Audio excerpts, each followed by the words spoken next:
This podcast is a quest for well-being, a quest for a meaningful life through the exploration of fundamental truth. Enlightening ideas, insights on physical, mental, and spiritual health.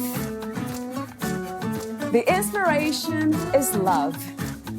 The aspiration is to awaken new ways of thinking that can lead us to a new way of being well. Welcome to Body, Mind, and Soul Healing Conversations.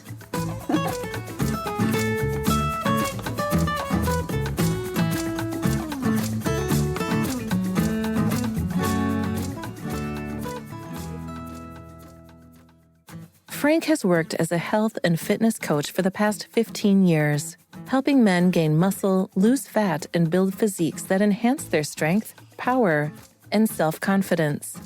Although Frank's work as an online fitness coach has enabled him to help thousands of men around the world, be featured in many of the top online media outlets, receive millions of views on YouTube videos, and have the opportunity to work with many leading bodybuilders, he still felt like something was missing, that there was something greater for him. When he was very young and unprepared, he was introduced to pornography. His first exposure to a hustler type of magazine was sometime around the age of 6 to 7. During that time, and for almost 30 years after, he was unaware of the negative effects of a daily, and sometimes multiple times a day, consumption of pornography on his minds and bodies. Frank found freedom in 2019 and has now dedicated his life and work to helping other high-achieving men like you get rid of this dirty little secret that is silently killing their productivity and preventing them from experiencing everything life has to offer. Valeria interviews Frank Rich. He is the author of Discover the 7 Steps to Quitting Porn for Good and Living the Life You Were Created to Live. Frank Rich is a former bodybuilder, entrepreneur, men's health coach, and the host of the Superhuman Life podcast. He is also the founder and CEO of Rebuilt Recovery, a company that provides fitness training as well as one-to-one coaching for men aiming to break free from porn addiction. After battling addiction, depression, and anxiety for almost 20 years, his mission is to help suffering men take back control of their lives through the power of faith and fitness. Frank has been seen and featured in USA Today, ABC, NBC, Fox, Ask.com, WWE.com, Breaking Muscle, Muscular Development, and more. Frank has helped over 2,500 men transform their physiques through his online coaching platform. He believes through transparency and having real and raw conversations, men can create the lives they've always dreamt of. Get ready for a conversation with a driven, experienced, and compassionate expert who has a passion for helping others grow. Meet Frank at rebuiltrecovery.com. Here's the interview with Frank Rich.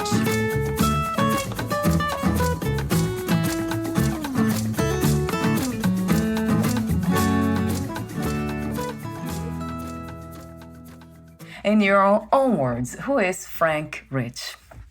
Oh, wow. Such a great question. And one that I struggle with, to be completely honest, because I don't want it to come across like I'm bragging in any way. But I think if I had to describe who is Frank, Frank is a man of God first. So I'm a Christian, I'm a believer. In that, that really sets the frame, the worldview that I guess I see everything at. Now, outside of that, I want to live for others. I mean, I truly embody and try to embrace servant leadership. So I want to be a resource and a tool that others can use, whether it's through the coaching that we do with our company, or the inspirational conversation that we can have here today. So a man that has been given life, and I'm truly grateful for that. And I hope others can see the joy that it is just to wake up every single day. It's a beautiful reminder for all of us to just find that connection, deeper connection again with ourselves and the higher power or the divine force, God, as you say. And talk to me about how you found that worldview, this faith-based worldview, who, what, and where is God to you? Question I've never been asked that way. To say how I found it, I mean, I think that's ultimately what we're all here for. So, I work in addiction, right? And I think people oftentimes find themselves in these patterns, more often not with an addiction, something that's incredibly destructive in their life. And oftentimes it's because they're looking for something beyond this material reality. So for me, that started very, very young, just trying to escape pain, escape feelings that's, a young man, at the time without, so my parents separated when I was 15, and that kind of caused a lot of anger in my life, and not having anything to lean into at that time. I started to look externally, material wise, whether it was through drugs, alcohol, sex, pornography became, the real one that had a grip on me for many, many years. But even when I got into my 20s and, I got into working in business and having some success, I tried to fill these holes and gaps inside of me with material possessions. Started with shoes, clothes, cars, or watches, like in the beginning, and then it got into some bigger things. And also with that kind of came, when you're having success in business, you're making, quite a bit of money, more than, you came from. It's like you look for ways to once again fill those holes. So I got into partying and drinking. So I think for me, my path of looking for God has always been a part of my life. I think he found me when I was 35. And it was through relationships with individuals that truly inspired me, men that were living up to a standard and in a way of life that I had only ever envisioned and never really seen. So it was through acceptance of others and just true unconditional love from men. And it's interesting because I remember at 35 years old, the first time a grown man outside of my family told me he loved me. I didn't accept it at first, and it was almost like, don't ever say that to me. But when I began to process that a little bit, I realized, like, ultimately that's what we're all here for. Like, so yes, where is God? God is love in one essence. And I think through the expression of that to others, is when you can experience, what I would refer to as God, and others would say, divine, higher power being, whatever it is. I think a lot of us use different terminology, but we're speaking in the same context. So, for me, God isn't the guy that's in the sky. He's the creator of all this, whether you want to call it, an intelligent force, an energy. I see a lot of that through, the biblical frame. And that's just been because, I grew up in the Western, I grew up in the West. So number one is, like, I was born into a Judeo-Christian worldview even prior to knowing God. So I think that frames a part of it for me. But through, almost a very intellectual, rational unpacking of some of the Bible and looking at my life and in reality, it's what brings me peace. And I think that's where I've gotten to some of my views. Whether or not they're right, I'll only know at the end of this thing, but it does bring peace into my life. You mentioned addiction being this almost a way of trying to find something deeper, that connection with God. That really resonates true to me. So, and I wonder if this is something that is necessary, because I also see that through my own life, it has been suffering and pain that got me to connect deeper with this divine force. Yeah. So does it always take suffering, Frank, to get there? To be connected to God, or we can find that connection in a more gentler way? Man, what a beautiful question that is. And you look at Christianity, right? Pick up your cross daily. Like, I interpret that as almost look for the daily struggle, look for the daily challenge. Jesus carried his, cross, when he couldn't walk, he carried it, I don't know how many miles, but he ultimately carried his own cross to his death. You think about the ultimate, form of suffering.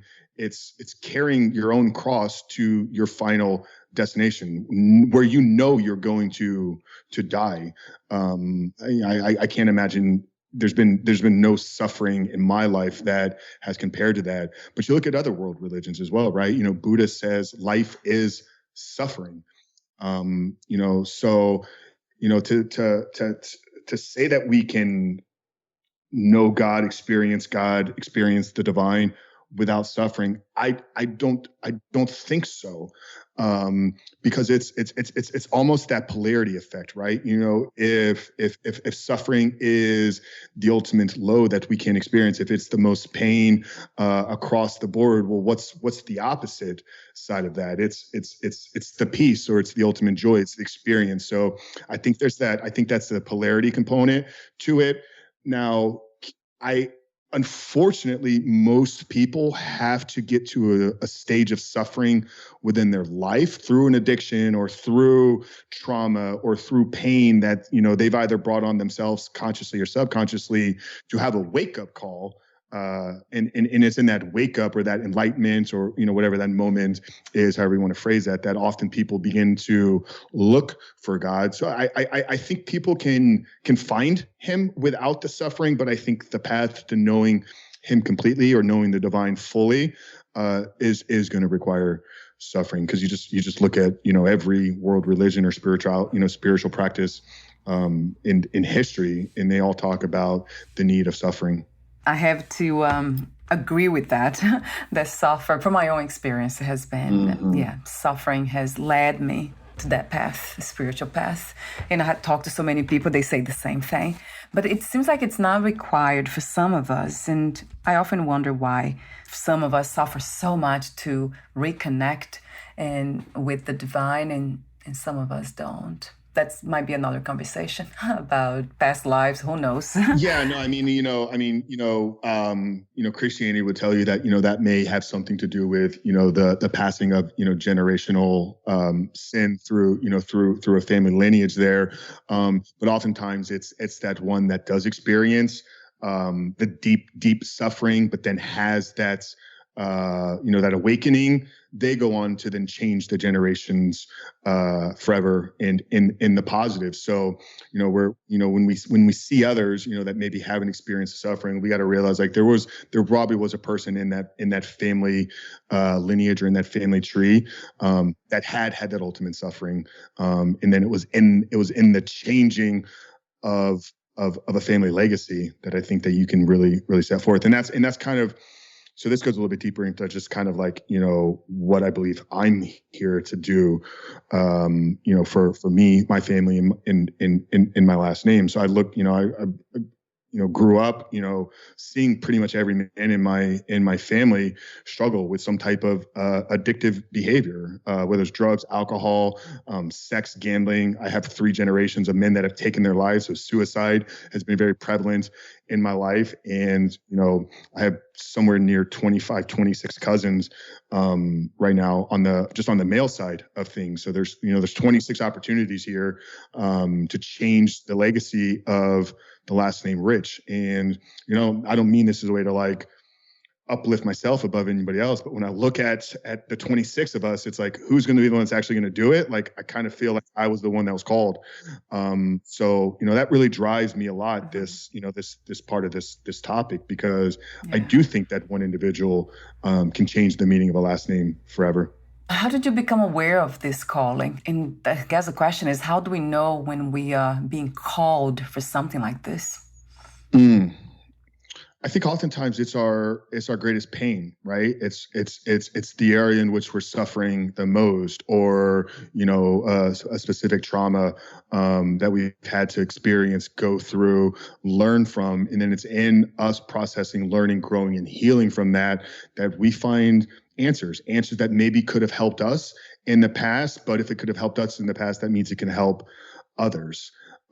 So I think for me, it was, struggling with addictions and compulsive behaviors for almost 20 years. And at the crux of that really being a pornography addiction that had a grip on me for a very long time. And as I began to, process, heal, and recover from that, it was around the same time I was growing in my faith and relationship with God. So it all just kind of came together at once. And I just remember feeling, as I was experiencing change, through my recovery from pornography addiction, I felt like other people could benefit from hearing my experience. And it literally felt like just a call to share a story. And that was the genesis of my podcast, The Superhuman Life. And back then it was purely about, sharing a story and sharing other people's stories, much like you're doing here. And then it grew, into, a much bigger mission. And then out of that kind of birthed, the coaching company and everything that we're doing. But I think for me, I even knew growing up that I don't want to say I'm special, because that's once again is like me bragging about myself. But I even knew coming up, like growing up, like with my family, like there was something unique, and I always knew I was meant for more. So I feel like, and then when you asked the question at the beginning, like, my journey to finding God, like, I think back then, like, I knew that there was something beyond this material world. Now, without having a strong foundation that I was, born into, that seeking, led to addictions, drugs, sex, alcohol, everything that I've already kind of talked about. But I felt very early on in my life that that I was here for something special, and that I was going to do big things in the world. So there was already that you had this intuitive kind of feeling about that. Yeah. That resonates true to me as well. It's that calling has been always there, actually. It's that we sometimes just kind of fail to listen to that voice. And then even when I look at my life and my career, and the opportunities that I've been given, to learn leadership, to learn communication, to learn persuasion at a very, very young age, Valeria. Like, I was given, employment opportunities at 21, 22 years old that I wasn't really qualified for at the time. But it was through, that training, that development, that many of the things that I'm doing today are able to succeed, because, in running a podcast, leading a movement, leading a coaching organization, running businesses, operating, managing teams, like, requires leadership, organizational skills, persuasion, influence. Like, these are things that, you just aren't born with. But I was given incredible opportunities, that, looking back now, is like, okay, yeah, it kind of all made sense. Like, God, I believe God was preparing me for these moments that I'm in right now. So now this is a good time to talk about the programs, the services that you offer, Frank. I know the Reboot Your Life program, but you also offer group coaching and the 12-month mastermind that we just talked about off record. Mm-hmm. I'd love to know how it works. I love the 3 phases, though. They're very inspiring too. Rewire your brain, rebuild your body, and reshape your heart. I love that. What's not to love about that anyway? Yeah, no, I appreciate that. Yeah. So that's our Reboot Your Life program. That's our core, program that we have for the men of Rebuilt Recovery. So Rebuilt Recovery, we're a company that helps men. We say we help men become better men by quitting porn first and then rebuilding your life. So, just kind of, touching on the topic of addiction, we had kind of talked offline about this a little bit, right? Like, I'm not somebody that, believes that addiction is a disease, or, it's not a brokenness within you, because I think all humans are broken. We all have flaws that we have to work through. Addicts, I actually believe people that are struggling with addiction are truly high performers that haven't tapped into that high performance. And oftentimes They use the addiction or the compulsion or the destructive behavior because they don't feel fulfilled because they're not tapping into whether it's a high performance or what their true calling is. So our Reboot Your Life program, it's a 16-week program that we offer in a course, but we also use that course inside of our group coaching. So those three things you mentioned are kind of the foundational pillars that I believe it takes to fully, reboot, reset, and rewire from pornography. So it's the rebuilding of the body. That's the first component, right? So if you're struggling with an addictive behavior, whether it's with pornography, drugs, sex, gambling, it doesn't matter. This addiction is something is living inside of you. So separating, the body from the soul spirit, right? So I believe we are a soul or spirit, or spiritual being living through a body, right? We're all having a biological experience. I think hopefully we can all agree upon that. So the rebuilding of the body, if the pattern is made its way to the point where it's out of control within you, then we have to kind of get back control of your body. So we do that through a nutritional approach where we use a lot of fasting, intermittent fasting, prolonged fasting as well. But then there's a training component, because I think men are meant to be strong. I think they're meant to be strong, durable, able to defend, protect. And that's just, you're going to get there through physical development. So that's the first component. The second one is really the core focus of a recovery from a pornography addiction. And that's the rewiring of your brain. Pornography, the high dopaminergic stimulus that you get from watching a lot of internet streaming pornography, it hijacks your dopamine reward center. So we have to reset that. And this is great because when men actually allow the program to work, their world changes. They see the world differently because the eyes are a part of your brain. So if you reset your brain, you get a healthy brain, you're going to see things a whole lot differently. You begin to think differently. You begin to express gratitude, love, joy on a whole different level. So that's a rewiring of the brain that's really centered and built around a lot of neuroscience principles. And then the third component is the reshaping of the heart. And where I kind of got to that is realizing that when you're caught up in a pornography addiction specifically, you use people both on the screen, but oftentimes in your life as objects. The ones on the screen become objects for your own pleasure. But you begin to wire your brain, and that's how you see people. Like they've actually done brain scans. When you look at pornography, the part of the brain that lights up is the part that is associated with using objects. So when I talk about reshaping of the heart, it's really how you see people, treat people, interact with people, and how you show up in really a state of love and service to others. So there's components of like service and just random acts of kindness that really help the men, begin to see people through a different lens. And then when you tie those three components together, that's what makes the core principles of our Reboot Your Life program, which is the 16-week recovery program that we have for the men that are struggling with pornography addiction. Once they've completed in that, they've reboot their life. We then have a year-long mastermind program that they can qualify to be a part of. So this isn't open to just anybody. Like this requires an application process because it's very intense. It's very comprehensive. I partnered with a Navy SEAL and a best-selling author to develop the curriculum, and it's centered around 11 called leadership tenets or superhuman virtues. So we talk about building courage, honor, responsibility, communication, how to develop ambition, how to develop leadership.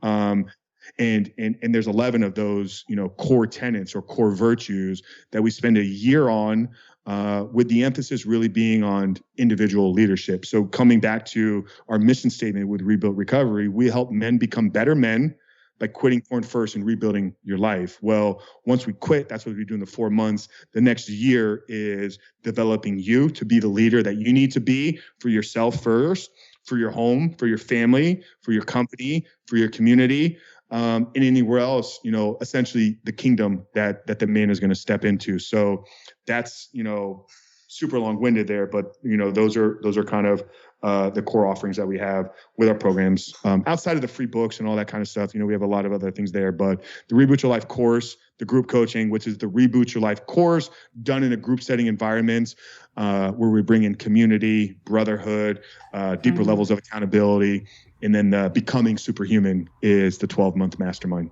I love all that. It's inspired growth. That's what I see. Just evolution, getting to know ourselves deeper and going into this adventure of life that life is to me with more elevated everything, elevated thoughts, ideas, vision. The body, of course, is included. Yeah. So it's very inspiring to see this.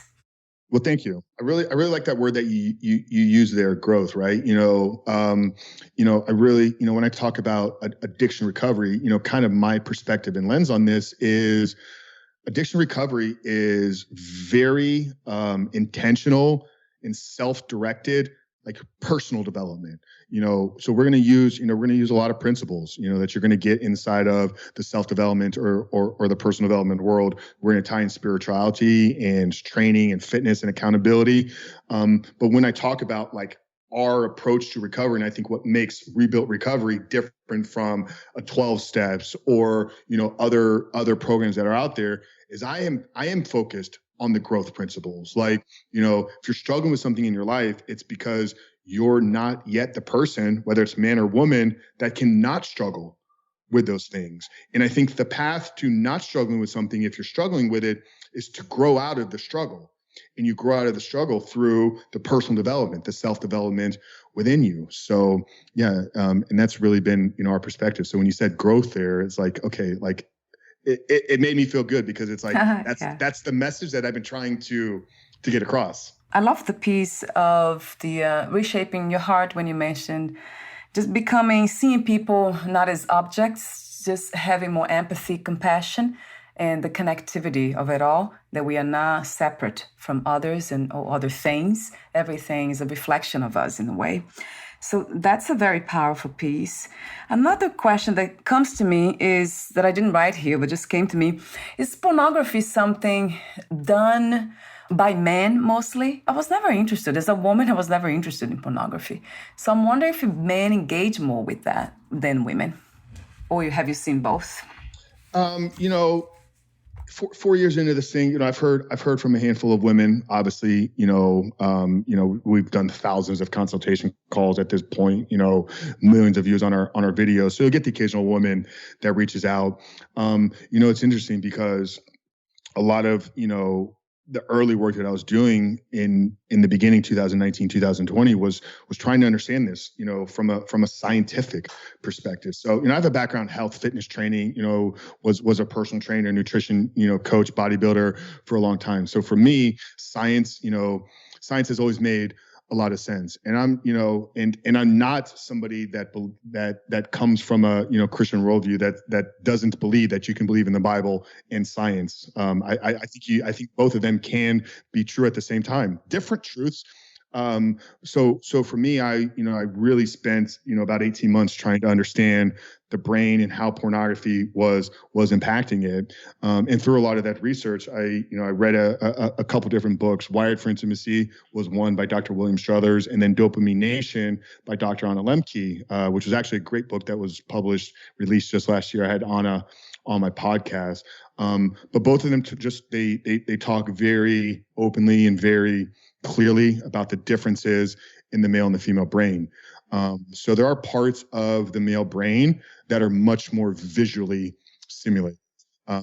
So that's why you see pornography more prevalent and it's much more intriguing to men because of the visual stimulation that our brains are just wired to respond to. But what was interesting in my conversation with Dr. Anna Lembke, and she actually opens up her book, Dopamine Nation, talking about her struggles with erotica novels, particularly the Twilight series. So whereas the man's brain is wired in a way that it can easily fall into an addiction with visual stimulation, The female brain, on the other end, is much more likely to fall into an addiction with the creative stimulation of like reading intense erotica novels, because there's kind of that fantasy component that a woman then can kind of use her own imagination. So I have seen the women that have reached out to me, and I think it's becoming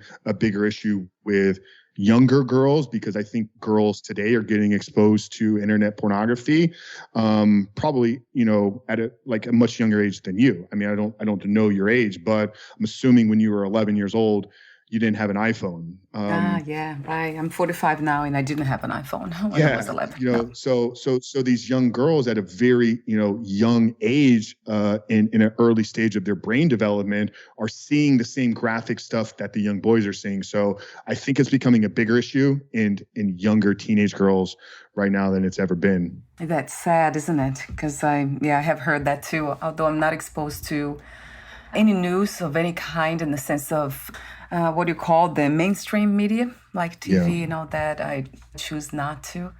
Yeah, well, I'm not. Yeah, I mean, I don't follow a lot of mainstream, stuff as well. But just having to know what's going on in the world. It's like, I do know that the average age of first exposure to pornography right now for both boys and girls is 10 to 11 years old. And I try to advise parents, if there's parents out there right now and you have young children, you got to get in front of this thing as early as possible. And I think it's done through actually addressing the topic. Because one thing I say to parents, there will come a time in your child's life when their eyes see something that their brain is not developed to handle. An 11-year-old brain, whether it's a boy's or girl's brain, is not equipped, it's not prepared, and it wasn't made to see high graphic, very hardcore, unlimited amounts of internet streaming pornography. Right. So I think parents need to get in front of it as much as they possibly can. That's a great advice, though. And I interviewed somebody recently who he's a parent. I think he has 6 children. 6, wow. Yeah, lots of them. And he was also addicted to pornography. So he wrote a book about it. We talked here about it. I don't often talk about sexuality, but I love when this is connected to spirituality, because then we kind of see that polarity, that disconnection, unfortunately. We can use everything for, let's say, our benefit or our destruction. That's the truth. Anything. I don't see anything as unnatural, but I do see the amount, just the the engagement level. Although I have no engagement with the mainstream TV and all that whatsoever. And I wonder if I'm already becoming a little bit too, alienated from the world, from this reality as it is overall. I'm not sure that's a bad thing. It's not, my friend. I love being just in contact with the things that I kind of enjoy from the heart, from that place that's wants the best for me and for others at the same time. That's how I navigate this. Yeah, I don't think we're made and meant to know everything that's going on in the world. Maybe this is not maybe, this is, the first time in human history, the last 10 years where we pretty much have immediate access to every world event. I mean, think 50 years ago, something happened, you'd have to, write a letter to somebody, ship it across the world. Hopefully they would get it 2 weeks later. It's like so I think what you're doing is very healthy, and it's the same things I try to do. So I don't consume, I don't even have cable. I couldn't even turn TV on if I wanted to. Now I stay up to date on, certain relevant topics, because they're tied to the work that I do. So I do keep, a finger and pulse on, human trafficking, sex trafficking, because our company does some work with a few nonprofits, because there is a tie to pornography from those worlds. So I do have to keep my pulse on some current events, but I try to stay in my lane as much as possible and just consume what I feel I need to know to be able to do the things I'm trying to do. Just listening to you talk about that too. I interviewed somebody for the first time about I think it was prostitution and human trafficking, like young girls and boys. That was like something that I never heard about it. And then it was shocking to me that this is happening. And everything now, it seems with pornography, it seems like it's connected, isn't it? Just human beings using other human beings for commerce, for the sake of profit. That is, it's really sad to hear. I don't know what else to say. No, it is incredibly, incredibly sad. I've addressed the topic, half a dozen times on my podcast, whether it's with founders of nonprofits. I've had survivors of human trafficking.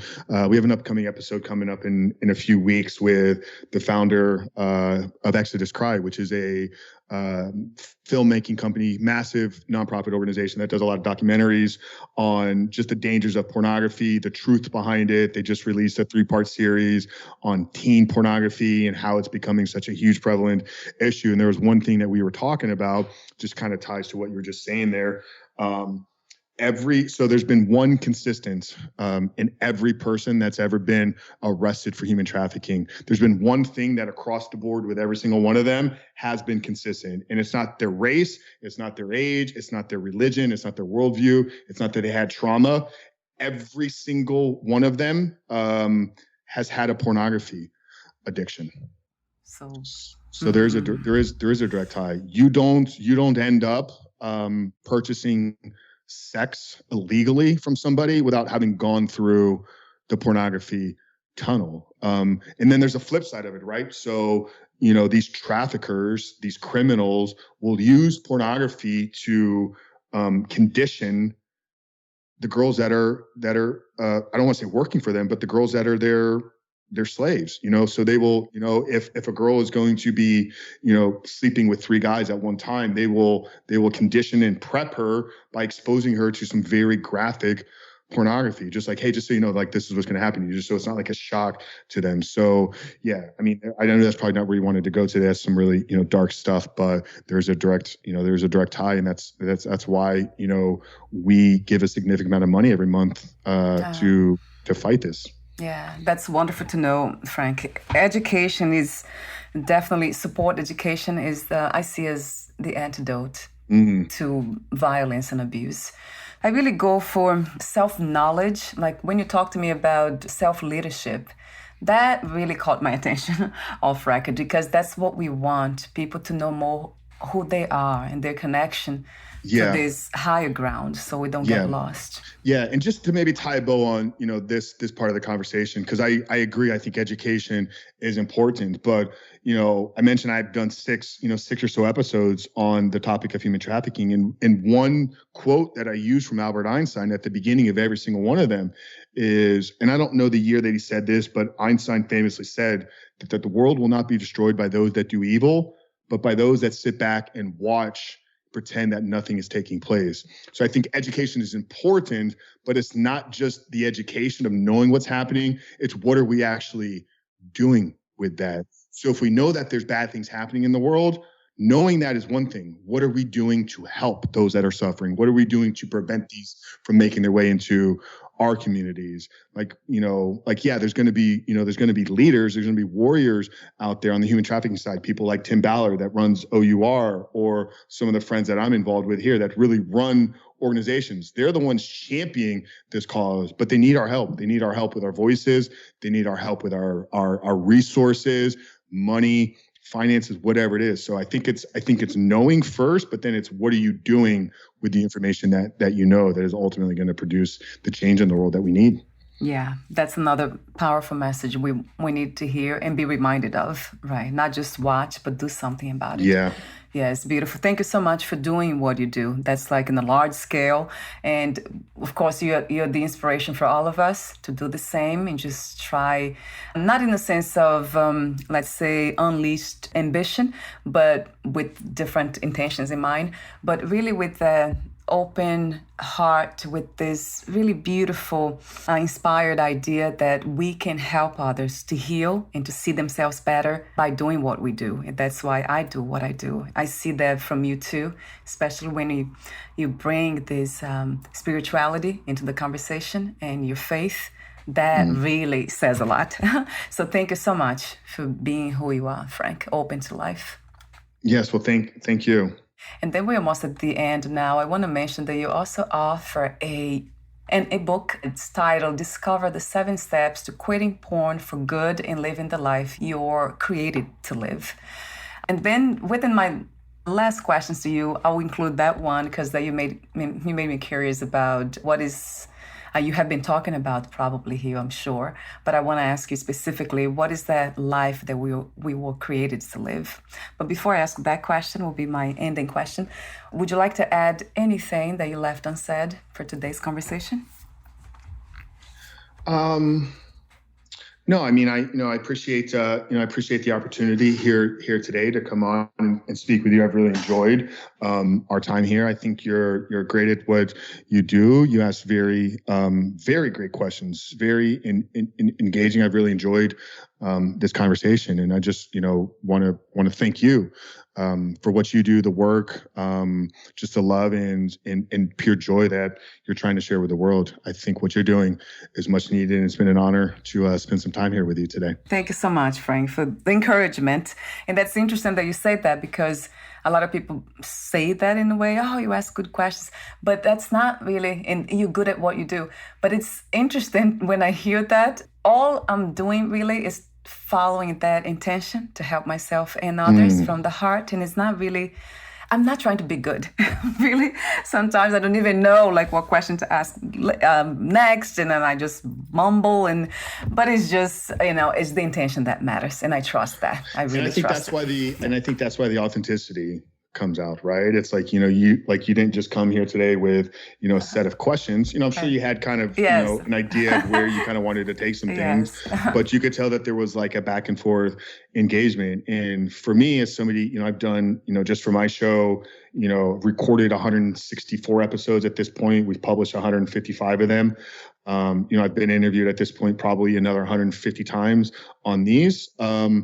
And also somebody that's listened to, I don't know how many tens of thousands of hours of podcasts in probably the last 10 years. The ones that I've always felt, have had the greatest impact on me are the ones where you feel like you're just sitting in a conversation with two people. And that's what I felt like here today. There was a great exchange of ideas between both of us and a back and forth dialogue.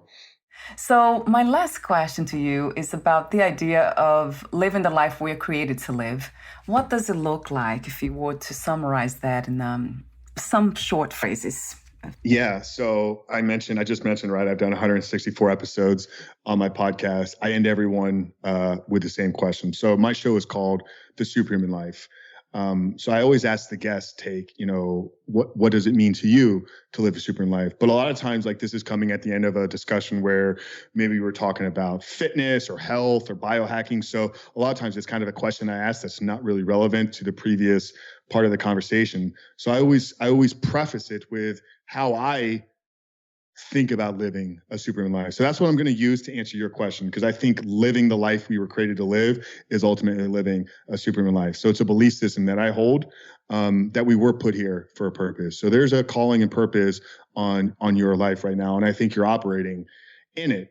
But it's only going to be successful because you're intentional about your growth and you're intentional about the work that you do on a daily basis. So living a superhuman life is understanding and believing that you're here for a purpose, but it's you're taking aggressive and intentional action every single day to develop the skill sets needed to bring that purpose to the world in service and love for others. That's beautiful.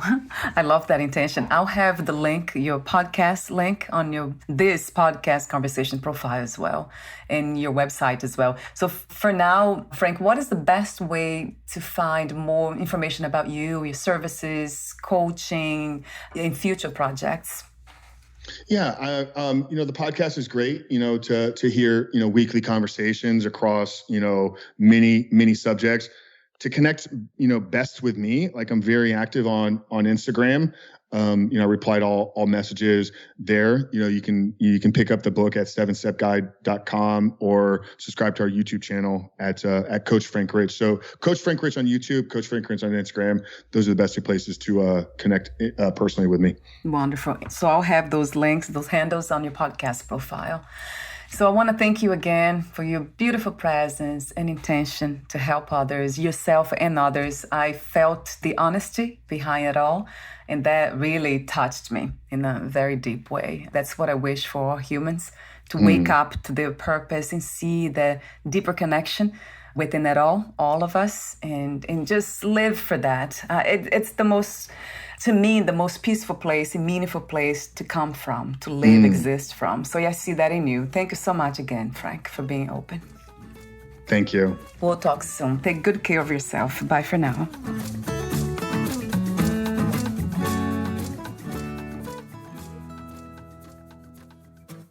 Thank you for listening.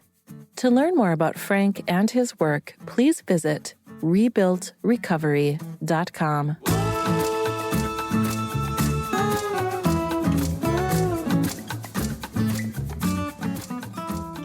To learn more about this podcast, please visit fitforjoy.org/podcast. Thank you again for listening, and bye for now.